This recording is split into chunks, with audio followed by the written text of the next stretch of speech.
Great state of Ohio, John Glenn.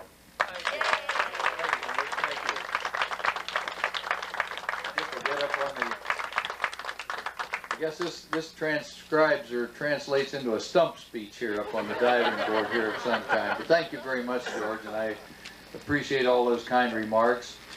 It's a bit like a dinner Annie and I attended back home in Ohio not too long ago, and the person introducing me built up accolades, accomplishments, and accomplishments I never dreamed of having in this life or the next, and finished this over-generous introduction by finally saying, "There are few truly great men in this world."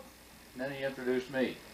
Now that's rather heady, and I guess going home that night I was still thinking about it and basking in the glow of that introduction. And we're going along, and I said, "Annie, you know, if you think about it, there aren't very many really, truly great men in this world."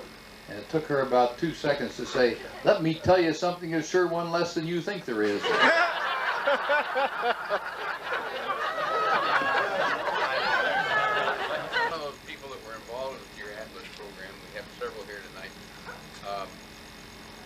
We always heard a rumor that you and Gus Grissom and Armstrong drew straws to see who would be the first, and that you lost. Now, is there any truth to that? No, I'm afraid not much to that. People have asked me how I got selected for that first flight. I frankly don't know. Bob Gilruth and some of the people, some of you may remember that were running the program back at that time, did the selecting. I just felt fortunate to have been there at the right time. And Annie and I are both glad that the Atlas worked as well as it did that day. So, but those were some days, and it was, you know, it doesn't seem to me like 30 years ago. I'm sure it doesn't to many of you either. It actually seems to me more like, you know, just a few days ago or a month ago, instead of 30 days instead of 30 years. But it has been that long, and we've made such great strides since then. But back in those days, you know, we were trying just to find out what happens to people's senses, and one of the things that I was supposed to see what happens, what I could observe change in the human body while I was up there in the limited period of weightlessness. And does your eye change shape? Some of the doctors thought that your eyes change shape when you're in weightlessness for several hours, as I was. And so when you look at the little old Mercury spacecraft there in the Smithsonian in Washington, the little doctors, the optometrist's eye chart, the little letters of different size, it's on the little miniature, is on the instrument panel, and I was to read that every 20 minutes.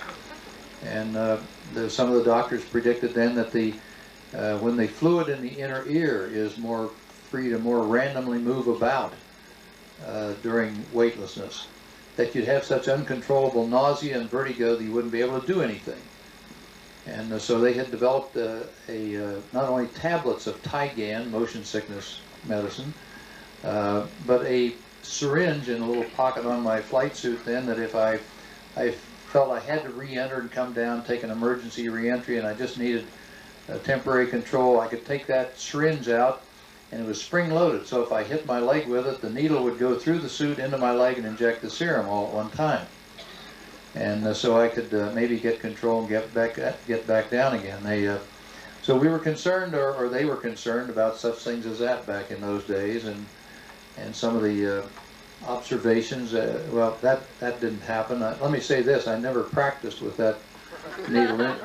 I used it on a grapefruit once at the Cape to make sure it worked right, and it did. But you know, some of the observations back then, I was recalling for some people the other day. Some of the national news people in a meeting. It was up at the convention in New York, and they were taken with it to some extent. We were talking about environmental concerns, and I said I thought people had sort of a wrong idea of how our atmosphere can just take anything that's thrown into it. And it was one of the observations I made on that first orbital flight that I was so impressed with was what a thin little layer of atmosphere we live in. It's a tiny little, it's not like the textbooks where we see the atmosphere, stratosphere, substratosphere, and all these spheres go up and looks thick enough that you could just take anything. We could put anything up into it. But when you're up in space and you're going around at sunset or sunrise and you see the sun come to you through that narrow little, it's not even a layer, it's a film of air in which we live. And I used as an example the fact that if my height plus about that amount equaled the diameter of the Earth, about 80 inches, that'd be each inch equals 100 miles. And that would be about the diameter of the Earth. Think of a globe about that size, 80 inches across.